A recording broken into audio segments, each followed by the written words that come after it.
வணக்கம். அமாவாசை படைப்பிற்கான சமையலில் வெங்காயம் மற்றும் பூண்டு சேர்க்காமல் இந்த பதிவினில் அரைத்துவிட்ட சாம்பார் மற்றும் ரசம் செய்முறையை பார்ப்போம். அரைத்துவிட்ட சாம்பார் ஹோட்டல் ஸ்டைலில் அட்டகாசமாக செய்ய தேவையான பொருட்களை குறித்து கொள்ளுங்கள். சாம்பார் செய்ய முதலில் 1/4 கப் பருப்பை தேவையான அளவு தண்ணீர் சேர்த்து 2 கப், அதனுடன் அரசாணிக்காய் அதாவது மஞ்சள் பூசணி 100 கிராம் மற்றும் சிட்டிகை மஞ்சள் தூள் மற்றும் 1 தேக்கரண்டி விளக்கெண்ணெய் சேர்த்து வேக வைக்கவும். விளக்கெண்ணெய் பருப்பை நன்றாக வேக வைக்க உதவும். மறுபுறம் அடுப்பில் தேவையான காய்கறிகளை நறுக்கி அரை பங்கு வேக வைக்க வேண்டும். இப்போது புளி எலுமிச்சை அளவு எடுத்து அதனை சுடுதண்ணீரில் ஊற வைக்க வேண்டும். இதற்கு தேவையான விழுதினை இப்பொழுது அரைத்து கொள்ளலாம். சாம்பாருக்கு தேவையான விழுதினை அரைத்திட 3 தேக்கரண்டி தேங்காய் துருவல் மற்றும் 1 தேக்கரண்டி கடலை பருப்பு, 2 வரமிளகாய்கள், 1/4 தேக்கரண்டி வெந்தயம், 1/4 தேக்கரண்டி பெருங்காயம், கட்டி பெருங்காயம் எடுக்கப்பட்டுள்ளது, 2 மேஜைக்கரண்டி கொத்தமல்லி தூள் இவையும் சேர்த்து வெறும் வாணலியில் வறுத்து ஆற வைக்க வேண்டும். அது குளிர்ந்தவுடன் கொரகொரப்பாக அரைத்து கொள்ள வேண்டும். இப்போது காய்கறிகள் அரை பங்கு வெந்திருக்கும். வெந்த பின் அதில் தேங்காய் விழுதினை சேர்க்க வேண்டும். தேங்காய் விழுதினை சேர்த்து அந்த விழுதின் பச்சை வாசம் போகும் வரை கொதிக்க வைக்க வேண்டும். இப்போது புளிக்கரைசலை ஊற்ற வேண்டும். புளிக்கரைசலை முன்னரே சேர்த்தால் காய்கறிகள் வேக நேரம் அதிகமாகும். அதனால் புளிக்கரைசலை இப்பொழுது சேர்த்து அதன் பச்சை வாசமும் போன பின்பு பருப்பு மற்றும் மஞ்சள் பூசணிக்காய் அதாவது அரசாணிக்காயை மசித்து அதனையும் சேர்த்து கொள்ள வேண்டும். அது கொதி வருவதற்குள் நாம் அதற்கு தேவையான தாளிப்பினை தயார் செய்வோம். இந்த சாம்பாருக்கு நாம் நல்லெண்ணெயில் தாளிப்பு செய்ய போகின்றோம்.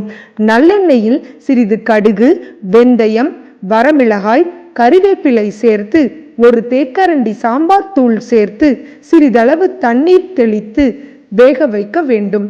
இப்பொழுது இந்த தாளிப்பினை சாம்பாரில் சேர்த்து கொதிக்க வைக்க வேண்டும். நல்லெண்ணெயில் தாளிப்பினை செய்தால் சாம்பார் மிகவும் சுவையாக இருக்கும். இதோ ஹோட்டல் ஸ்டைலில் அரைத்து விட்ட சாம்பார் சுவையாக விட்டது. இந்த ஹோட்டல் ஸ்டைல் சாம்பார் செய்ய கண்டிப்பாக பருப்புடன் அரசாணிக்காயை நன்றாக வேக வைத்து மசித்து சாம்பாரில் சேர்க்கும் பொழுதுதான் அந்த சுவையும் மனமும் நமக்கு கிடைக்கும். இந்த ஹோட்டல் ஸ்டைல் சாம்பார் அரைத்துவிட்டு செய்யும் பொழுது சிறிதளவு பருப்பு இருந்தாலே அதிக அளவு சாம்பார் கிடைக்கும். இதில் சேர்க்கப்பட்டுள்ள நாட்டு சர்க்கரை உங்களுக்கு தேவையாக இருப்பின் சேர்த்து கொள்ளலாம். அடுத்ததாக கமகமவென வாசனையுடன் சுவையான பருப்பு ரசம் செய்முறையை பார்ப்போம். 2 தக்காளி மற்றும் சிறிய நெல்லிக்காய் அளவு புளி சேர்த்து வேக வைக்கவும். வெந்து குளிர்ந்த பின் அதனை சுத்தமான கைகளால் நன்றாக பிசைந்து அந்த கரைசலை வடிகட்டி கொள்ள வேண்டும். இப்படி பிசைந்து வடிகட்டி கொள்ளும் பொழுதுதான் ரசம் சுவையாக இருக்கும்.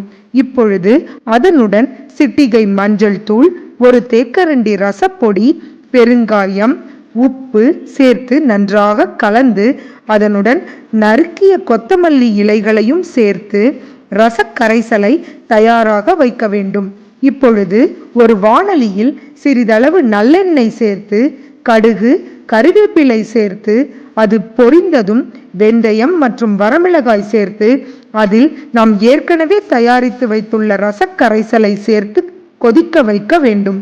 இது லேசாக கொதிக்க துவங்கும் பொழுது பருப்பு தண்ணீர் அதாவது சாம்பார் வேகும் போது எடுத்து வைத்துள்ள பருப்பு தண்ணீரை சேர்க்க வேண்டும்.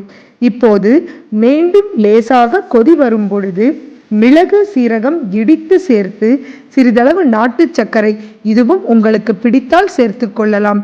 இதனையும் சேர்த்து கொதி வரும் முன்பு அதாவது நுரை கட்டும் போது இறக்கிவிட வேண்டும். ரசத்தை எக்காரணம் கொண்டும் கொதிக்க விடக்கூடாது. இப்பொழுது கமகமவென மணக்கும் சுவையான பருப்பு ரசம் தயாராகிவிட்டது. நீங்களும் முயற்சித்து பாருங்கள். இந்த பதிவு பிடித்திருந்தால் லைக், ஷேர் அண்ட் சப்ஸ்கிரைப்